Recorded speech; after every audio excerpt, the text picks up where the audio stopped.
ओम श्री गुरु सत्ताई नमः। सभी को प्रणाम। आइए समस्याओं का समाधान ऋषि चिंतन से का क्रम आगे बढ़ाते हैं। समस्या: मेरा भूतकाल दुखदायी और असंतोषजनक रहा।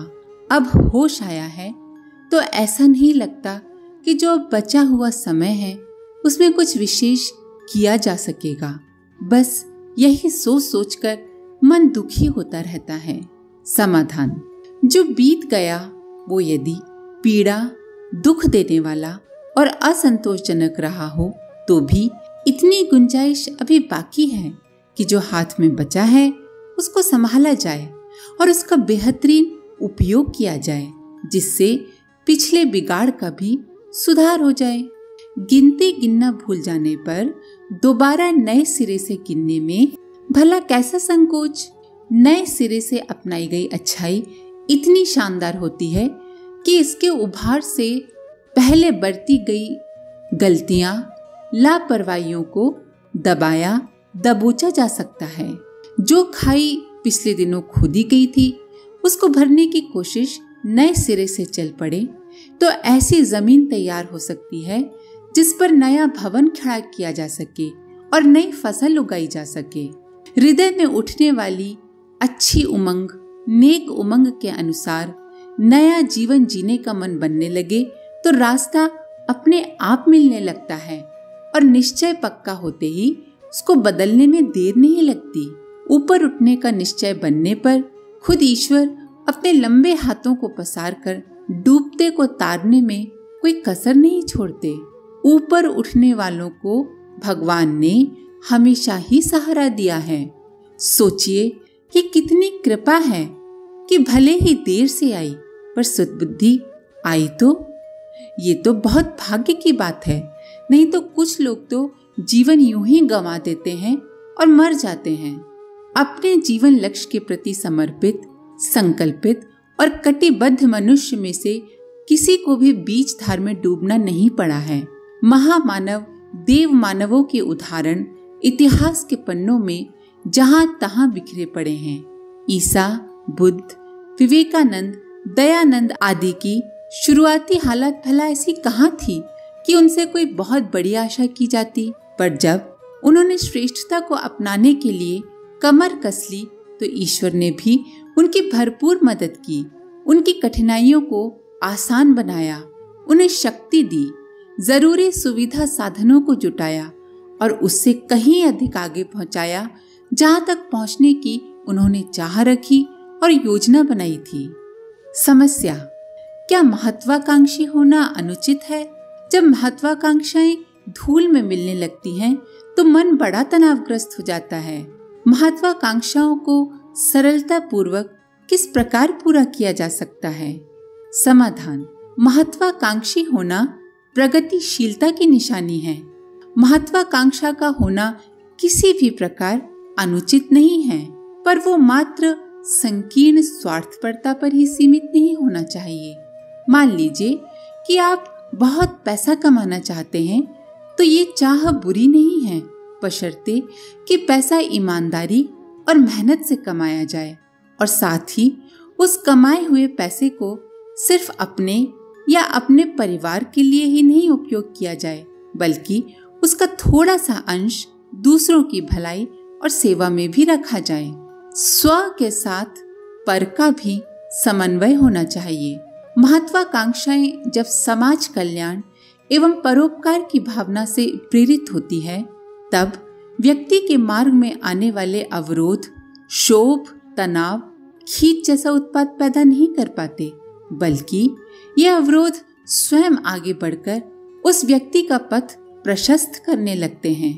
तुरंत सफलता मिल जाने का भूत सवार होना, अपने बंधु, मित्र और परिचितों के सिर पर पैर रखकर आगे निकलने का नशा चढ़ जाना व्यक्ति को परेशान करके रख देता है। जब इच्छाओं के अनुकूल कार्य, योग्यता, साधन या परिस्थिति के अभाव में नहीं हो पाता और असफलता मिलने लगती है तो बाधाएं सामने खड़ी दिखती हैं और तब मन तनावग्रस्त होने लगता है और सारी महत्वाकांक्षाएं धूल में मिलने लगती हैं। महत्वाकांक्षाओं के बारे में भी हमें ईमानदारी से विचार करना चाहिए कि हम क्या क्या कर सकते हैं।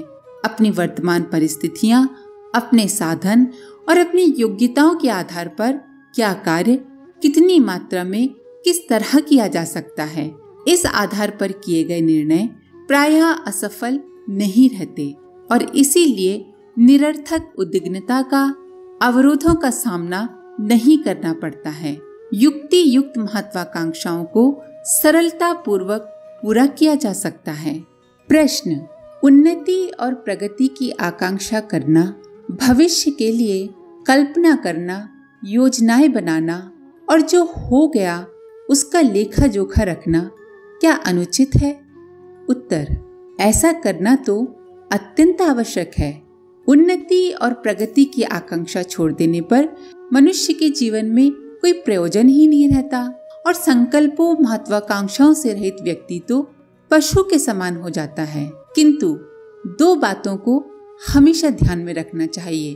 पहली, योजना और कल्पना का भेद सदा स्मरण रखा जाए और दूसरा, भविष्य का स्वरूप अनिश्चित है, वर्तमान निश्चित है, ये स्मरण रखा जाए और अनिश्चित से बहुत अधिक समय उसे दिया जाए जो निश्चित है, जो उपलब्ध है और जो अभी है। योजना व्यवस्थित होती है, कल्पना भी व्यवस्थित हो सकती है, पर वो तब तक कल्पना ही कहलाएगी जब तक साधनों का विचार ना कर लिया जाए और कार्य पद्धति निश्चित कर क्रम निर्धारण न कर लिया जाए।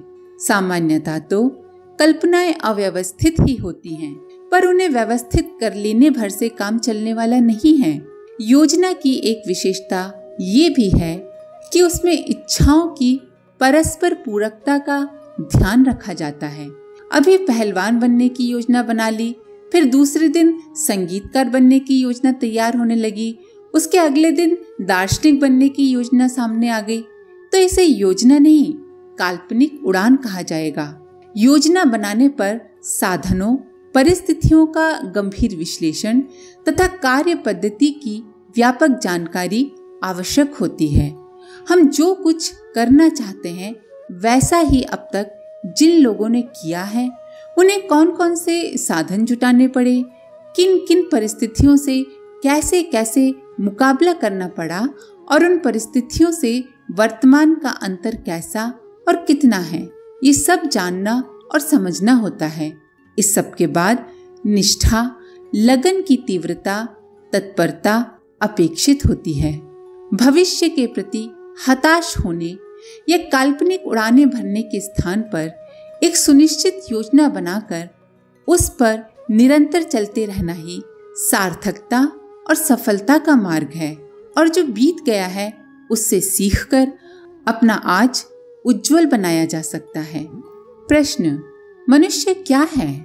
उसके विकास की क्या संभावनाएं हैं? उत्तर, मनुष्य क्या नहीं है, अर्थात मनुष्य सब कुछ है। बीज रूप में उसके भीतर विकास की असीम संभावनाएं विद्यमान हैं। अपने विषय में जो जैसा सोचता है वैसा ही बन जाता है। मनुष्य एक ऐसा अनगढ़ प्राणी है जो सुगण बन सकता है, जो नर से नारायण बन सकता है और जो अधोगामी मार्ग अपनाकर नर पशु, नर पामर भी बन सकता है। अभीष्ट दिशा में चल पड़ने की उसे छूट है।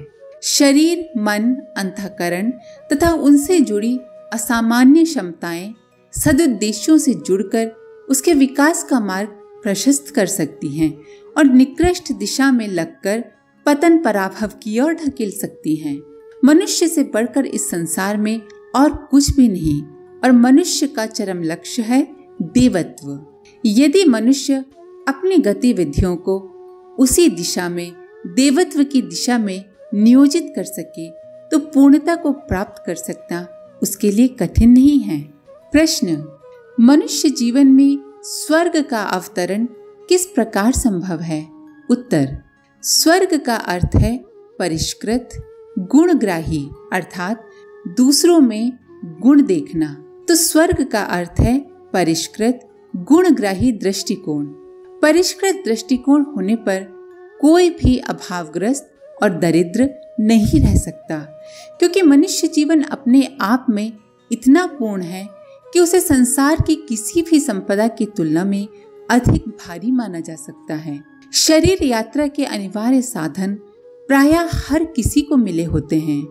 अभाव इसलिए ज्यादा लगता है क्योंकि हमारे पास जो है, हमें जो आसानी से उपलब्ध है, उसकी तो हम कीमत ही नहीं समझते।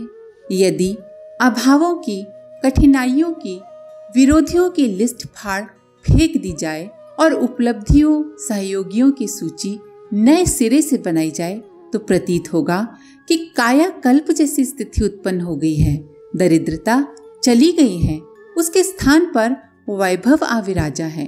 बुराई करने की आदत हटाकर दूसरों में गुण देखने की आदत अपनाई जाए, यानी कि गुण ग्राहकता अपनाई जाए, तो प्रतीत होगा कि इस संसार में ईश्वरीय उद्यान की, नंदनवन की सारी विशेषताएं विद्यमान हैं। स्वर्ग इसी दृष्टिकोण का नाम है, जिसे अपनाकर अपनी सद्भावनाओं और सत् प्रवृत्तियों की दैव संपदा को हर घड़ी प्रसन्न रहने के लिए पर्याप्त माना जा सकता है।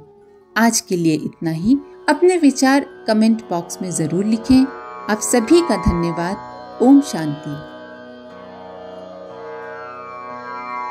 हमारे YouTube चैनल को सब्सक्राइब करें और बेल आइकन को दबाकर ऑल पर क्लिक करें ताकि आने वाले सभी वीडियोस की नोटिफिकेशन आपको मिलती रहे।